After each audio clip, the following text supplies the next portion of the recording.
What's going on, everybody? Welcome back, welcome back, welcome back, and welcome back to another episode of Off the Bench. Of course, I'm your host, DeMarcus. Hope everybody's having a great day. As always, want to thank you for tuning in to this brand new episode on our podcast here. Before we get started, like always, do me a favor, click the like button, click the share button, subscribe to the YouTube channel, and then, of course, follow us on all of our other social medias, which is always listed down below. So today's episode, I had some questions that was sent to me, and people wanted to get my opinion on a few of these topics that, has been kind of going around. So what I want to first do is I want to talk about the Olympics. So you'll be tuning in for that. And then we're going to talk about, a few different, like I say, questions that were sent over to me from you guys, the fans who follow our podcast, wanted to know my thoughts on these particular things. So first thing I want to talk about is, of course, the Olympics. So we just came out of the Olympics. Of course, USA, we won overall with all the medals. We tied in gold medals with China, which I was pretty surprised by. But we all know China is, every single Olympics, they're getting more and more, creative with their skill sets, as well as they're definitely doing a great job in all the different events, when they come from track, whether they come from, pickleball, whatever the actual event is, they're getting engaged with it. So they're doing a good job with picking up, the craft and being able to go to Olympics with it. But like I said, we won overall, which is not a huge surprise because we know USA, sports and athletics, all that's a huge thing in our country. Other countries is big there too, but it's just not as much as it is for us, especially when it comes to basketball, when it comes to football, when it comes to gymnastics, when it comes to swimming, and track and field. We definitely pride ourselves on being the very best in those different sports. So very shocked to see us tying with, China, but also I was glad to see, the South Sudan being in the Olympics. Just, small countries like that getting the opportunity to put themselves on a, main event stage like the Olympics for the first time was great. And then also France being a host of the Olympics, gotten to see the France men's basketball team and the women's basketball team compete for gold against the USA. So, which the USA women, like I said, they almost dropped the ball on that one because France was giving them everything they could handle. But of course, we end up, holding on and winning by 1 point. And in our men's side, Stephen Curry, if it wasn't for him, the last two games, the semifinals, and of course the final game, goal game, if it wasn't for Stephen Curry going crazy and showing that he's the best shooter in the entire planet, then I think, I don't think we win gold. But like I said, overall, very pleased with what we did as a country when it comes to the different events. And I know some events we kind of fell short on, but like I said, a medal's a medal. Anytime you can go to the Olympics and have the opportunity to compete against the world's best and then, win a silver, gold, or bronze, that means you're top in that particular sport.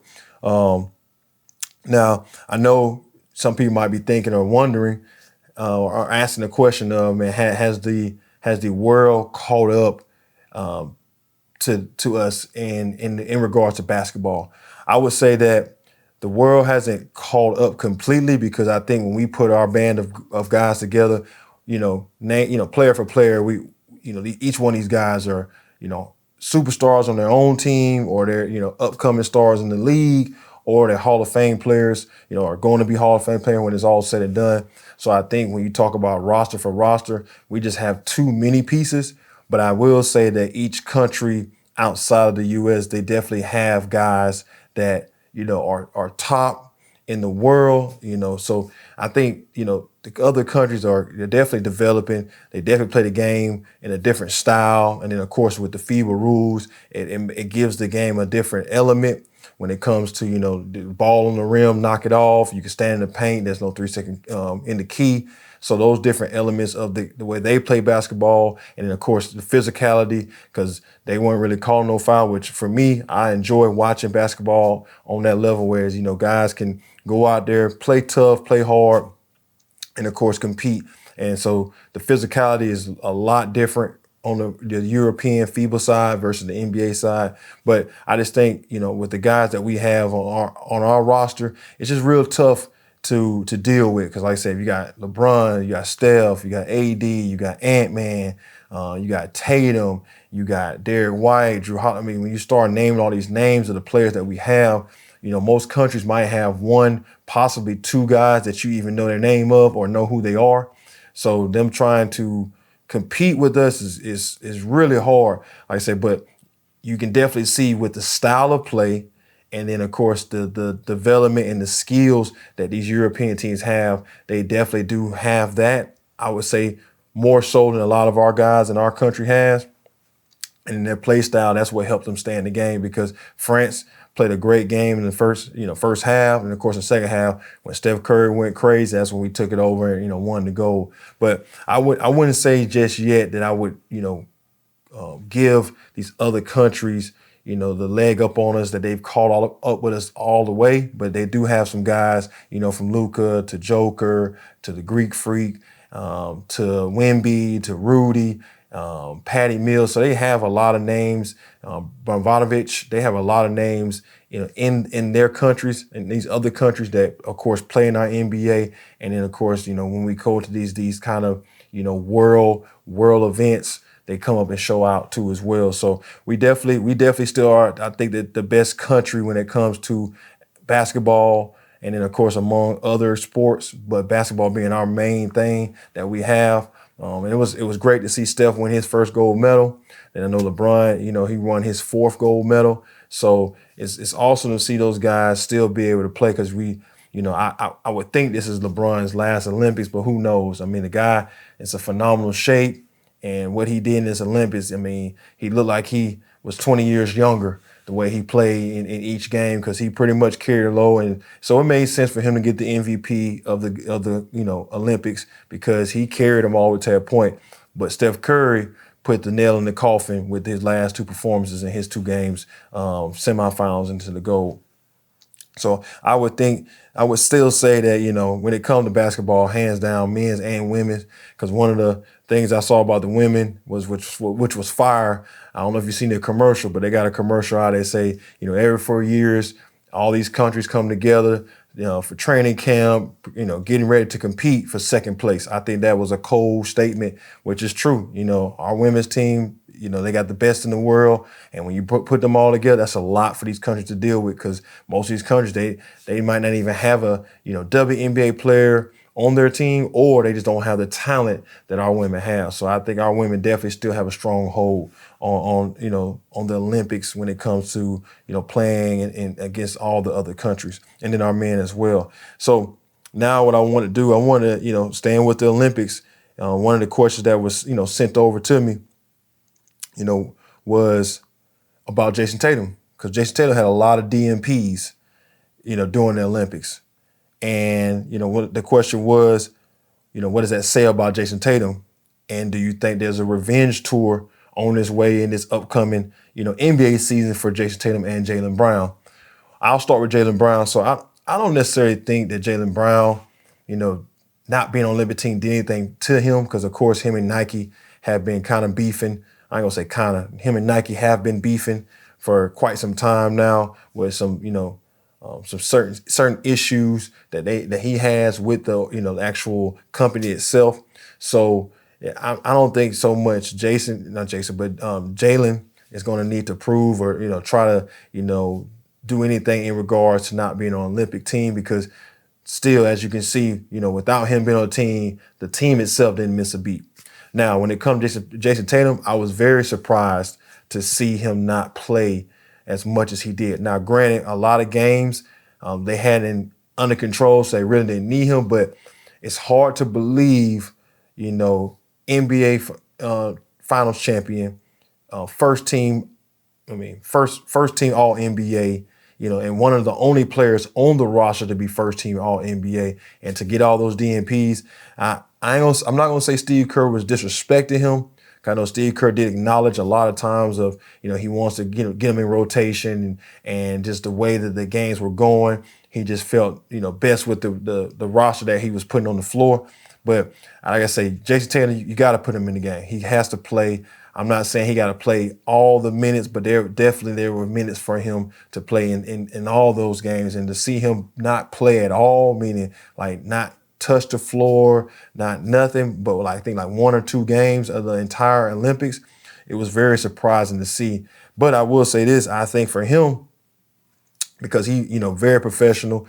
Anytime somebody asked him a question about it, he didn't throw anybody on the bus. You didn't see him complain on the bench. Because I think also too, sometimes as a player of his magnitude and others, even though you're playing on an Olympic team, you think about it, he just came off of the finals, and then he took maybe a couple weeks to a month off, and then boom, we're right into training camp for the Olympics. So he might have just been cool with just being on the bench just because, hey man, this give me a little rest. I get to enjoy the Olympics. I'm not, like I said, because it's not a necessary thing where like if I have to play, in the Olympics. Now, of course, every player on that team, the reason why they sign up, they want to play. No player signs up to sit on the bench. But I think in his particular case, he could have looked at it that way. That's why he was so, willing to take that role of just, okay, I'll sit here and wait until you tell me to play. Because, a lot of other players did play some limited minutes, but him not playing at all, I just thought that was crazy to see. But I was proud to see his way of, his reaction to it. He didn't get upset. You didn't see him say anything in the social media. He just said, okay, that's, until they tell me I'm playing, I'm playing. And if not, I'll just sit right here and cheer my teammates on. And of course, it worked out in their favor. They all got the gold, which is, at the end of the day, that's the most important thing about the whole Olympics, is to win gold. You don't want to win bronze, don't want to win silver. You want to win gold, because that says you're the world champion and you're the best in the world.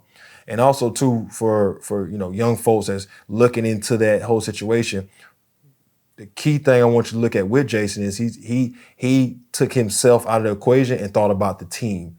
Because sometimes you have to remember that it's not about your individual wants, or it's not about your individual accolades, it's not about your individual, goals, or it's not about your individual talent.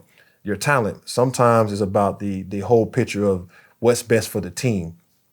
Now, granted, I'm sure he was in training camp, he was in practices, giving them all they had to prepare for these teams that they're going to play in the Olympics.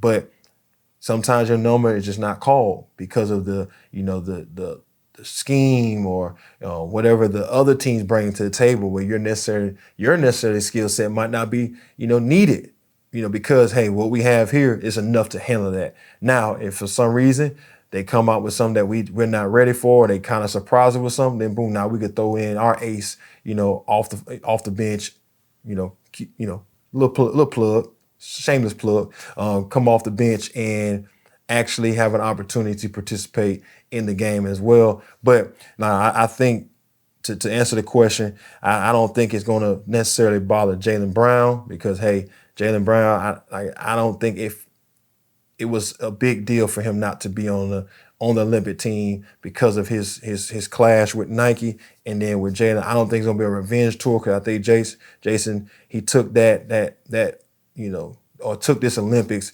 on the chin and said, yo, hey man, I'm not tripping. We won the gold. That's all that matters. I'm cool with that. And then of course he's gonna go back to Boston, and then in this upcoming season, still gonna be a dominant player. Still gonna be a first team All NBA player. Still gonna be in the MVP talk along with Jaylen Brown and many others in the league, because he is one of the top 10 best players in the league. So nothing changes for him. I don't think it knocks him off or makes him feel like he got to prove something, because with the Olympics, sometimes it's not worth trying to prove anything, especially if the goal was to win and you did that. That's all that matters.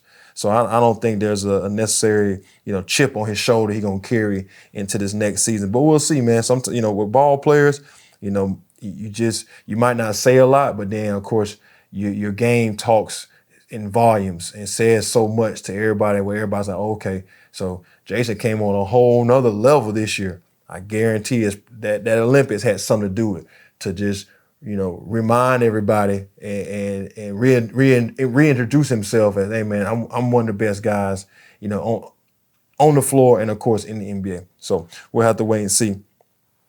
Now, this one here, we're gonna go in, stay in the NBA, and this question was posed to me: are max contracts killing the middle class in the NBA? When I got this question, I was like, man, that's a great topic to talk about on the podcast, because I honestly believe it is. I believe max contracts, you know, kudos to the players that's getting them. Not saying you don't deserve it, not saying that the sports organization that you're playing for don't make, billions and billions of dollars off your name, likeness, and image. And then of course, ticket sales, jersey sales, endorsements. Not saying that these organizations aren't making a ton of money off these individuals. So they're owed their due share of that, conglomerate that the NBA, NFL, whatever it is may be. But with those max contracts, just like anything that's, good for one might come as a consequence to the next. So for the middle class, and what I mean middle class, or with this question, the middle class in my mind, NBA player is that guy that's on that two-way contract, or that guy that, didn't went undrafted and finally got an opportunity to be on the roster, or that kid that did get drafted, maybe in the second round or late first round. Those are like or free agents, the guys that just always bouncing around from team to team. Those guys and those girls in WNBA too, because I think in the WNBA as the broadcast or TV deals start to come in, and the money starts to go up, and of course the girls their contracts gonna start rising too as well. So the middle class in the women's league is gonna be affected too. But just in the men's, it makes it hard for these guys to get paid, because when you got 2, 3, maybe 4 guys earning $20+ million a year, there's just not a lot of room to pay guys. So now guys are on minimum salaries. Now guys are easy to cut off the roster, because, hey, if I'm paying you $1 million or $500,000, whatever your minimum pay is, I need that money to be able to pay this star or bring in this next superstar. So I need to cut your spot and then have money for him to give him more or give her more. So I think it's definitely hurting the middle class player. Because they're already borderline anyway. They're already fighting every single day for a spot, or they're not playing at all, not practicing all day. They're that 15th man on the roster trying to stay on the team. And we all know you're only going to dress 12 in the NBA. So them guys that are on that very, very end of the roster, it hurts them for, that next year being re-signed. Or you always wonder, like, man, how do these guys keep going from team to team to team, been in the league 14, 15 years and been on 13 different teams? Is because, like I said, as the TV deals have risen, then these contracts have risen for these, select players. It's 1% player, which is affecting the ability for these other guys to get paid, decent contracts. Now, that's not to say that what they make isn't good, because I myself, I know John and others, we would trade places with them any day in the week of the year to be able to make what they make, even as a minimum contract. But when you talk about, overall scale from the top to the bottom, it's tough to make it. And then once, especially depending on what state these guys live in, when taxes hit them, so if you're making $1 million and you live in California or live in a place where taxes are high, now that meal just turned into 300,000 real quick, and then you got to live and take care of your family. So the money only going to stretch so far. So I think it's definitely affecting, that middle class player. But I'm not going to be mad at the guys for taking the money, because at the end of the day, that's the goal. Everybody goal that's in these leagues, whether it's the NFL, NHL, baseball, it doesn't matter, soccer, whatever your sport is, the goal is to maximize your earnings or your potential earnings, especially while you're in the prime of your career, or, when you're actually able to, have your numbers be a certain level. And then, of course, someone believes in you coming to their team that can take them to the next level, and they give you a nice contract. I can't be mad at them, because, like I said, at the end of the day, that's what it's about. It's about taking care of your family, solidifying your children's future, your family's future, especially if you're a guy or a girl that's come from a hard background and you want to take care of your loved ones. You got to be able to do that by, making the money that you need to make. And you got to pay for, agents, and pay for all the different things that you need. So having an opportunity to get that type of contract is not mad at them. But also, too, I know a lot of them guys, they live off of their endorsements more so than they live off their actual game contracts. And I've also seen guys take pay cuts. I know LeBron James took kind of a pay cut this off season to try to help the Lakers with acquiring some more roster pieces that they need to help them compete in the West, because them not getting still needing a shooter, still needing kind of a 3-and-D guy. They still need some pieces in order to compete, because the Western Conference is tough. I mean, when you got Westbrook over in Denver, that was a huge pickup for Denver. Great. I think that's a great spot for Westbrook, being able to play with Jokic.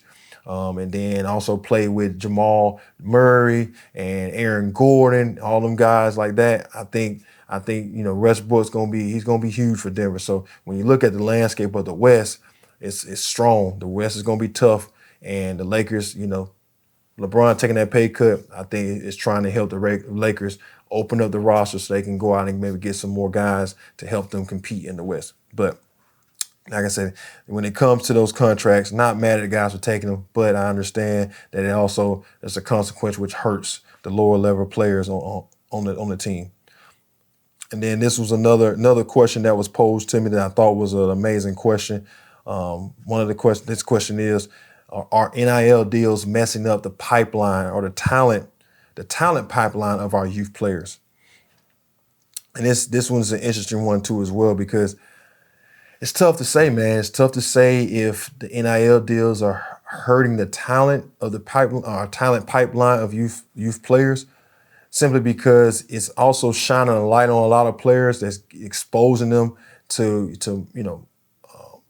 endorsement opportunities, exposing them to different organizations and everything. So I wouldn't say it's hurting them when it comes to be seen, but I would kind of agree that it does hurt the skill development and the talent level, because now everybody, that's kind of what they're biting for. They just want to be, hey, I just want to be well known enough to where I can get an NIL deal, and that's enough. But then, I think the growth of their games kind of stall out, because once they kind of got that badge of honor that now I'm an NIL athlete, then I think the work kind of stops.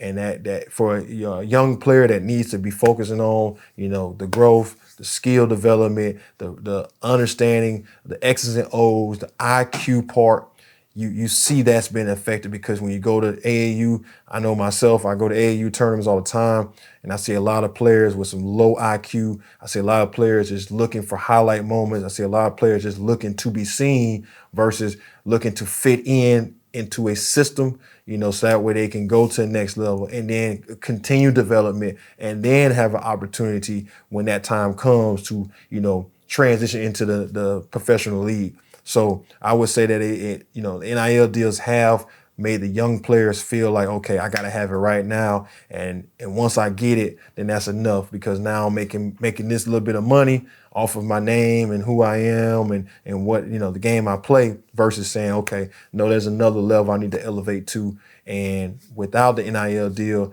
I think that was a piece of the culture that was kind of stripped, is that people don't feel like they need to really work and as hard as long as it need to be able to be ready for that next level. Because that's why you see a lot of players, get to the league, and then they're either in the league 2 or 3 years, 4 years on their rookie contract, and then they're gone. Or you see guys that struggle for so long to fit in and can't get minutes, because, when you're just focused on just being high school good or being NIL good, then you lose a lot of your development years and the time that it takes to develop. So that way, when you step on that stage, you're ready to perform and you understand what's necessary. Because a lot of coaches, one thing they focus on, especially college coaches, from all the ones I've talked to and all the ones I've seen at AAU, man, they want to see somebody that's going to play hard. They want to see somebody that's not selfish. They want to see somebody that's going to do the dirty work, because these guys and these girls, coaches that are coming to these events, they're not, they looking for somebody that can score the ball. Don't get me wrong. Scoring is a necessary part of the game, but they're not looking for only that, because they might already have a guy or a girl on their team that can score the ball. So they don't necessarily might need you for scoring, but somebody that's, picking up defense full court, somebody that's rebounding, somebody that's just talking, just showing their level of understanding the game. That's huge for a lot of coaches, and they definitely want to have that a part of their program. So you got to remember, what are you seeking after? Are you seeking after just to be seen enough to get an NIL deal if that is an opportunity, because that's not an opportunity for everybody. It's a select group of people that are select group of players that get the opportunity.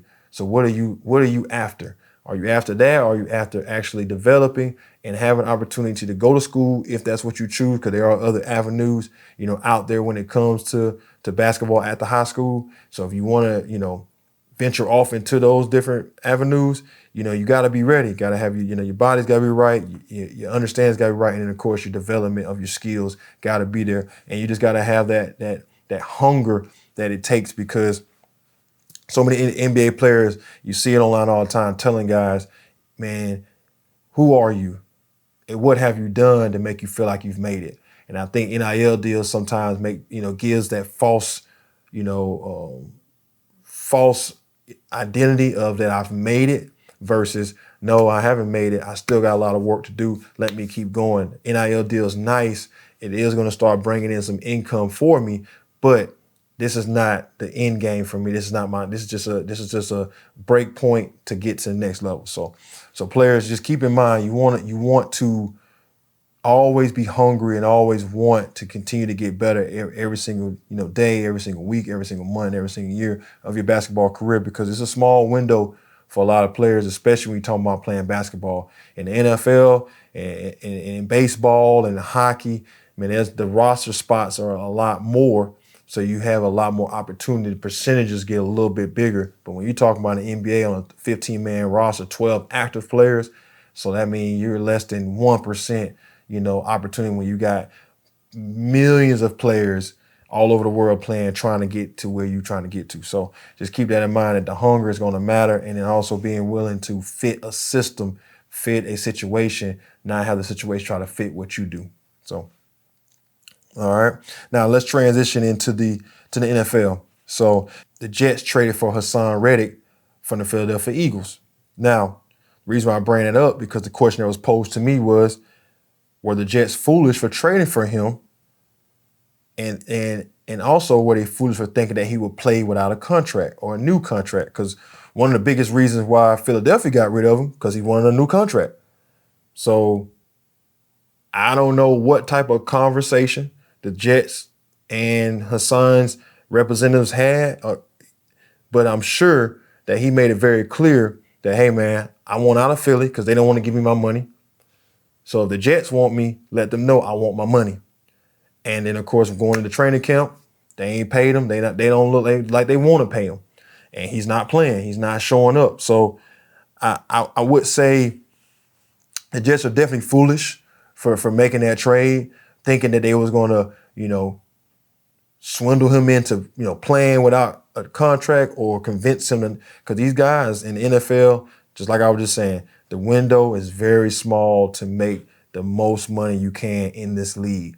And when you're a lineman or a linebacker or a D-line guy, I mean, you want to be able to maximize your dollars when you have, especially when you're at the peak of your game. And Hassan Reddick is one of those players. So, great pickup for the Jets, because like I say, now you give Aaron Rodgers somebody else on the defensive side that can put pressures on these other quarterbacks in these games that they're going to need to win and defend.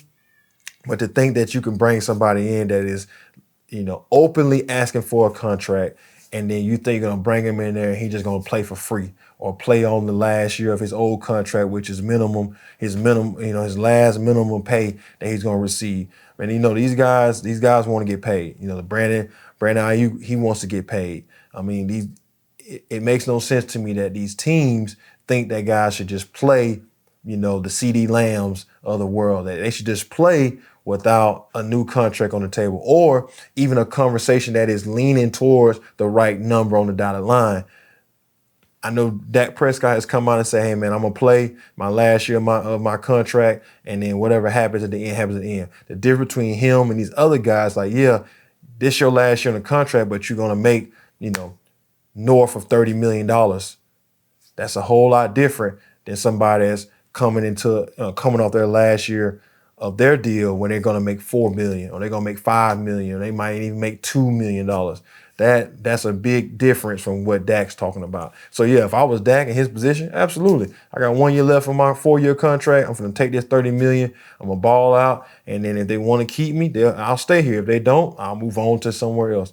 But these guys that are really wanting money is because, hey man, I'm in the last year of my rookie deal or my last year of my old deal. And I'm not trying to go in and get myself potentially hurt to then not get no money for the next season. So no, I think definitely Jets, they made a huge mistake, trading for him, thinking that they was going to be able to convince him or, have him come on there and just play for free or play off a old deal. They should have definitely knew better than that. But the Jets, I mean, what's the surprise with this? There's so many teams like the Jets that think they can just bring somebody in and just because of who they are as an organization or as a team in the NFL who hasn't won anything since Joe Namath.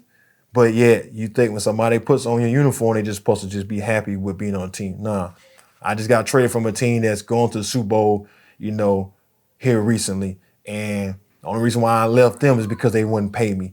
So if I'm gonna come to your team and you want me, just pay me, man. And it's not like he's a lineman that don't deserve to get paid.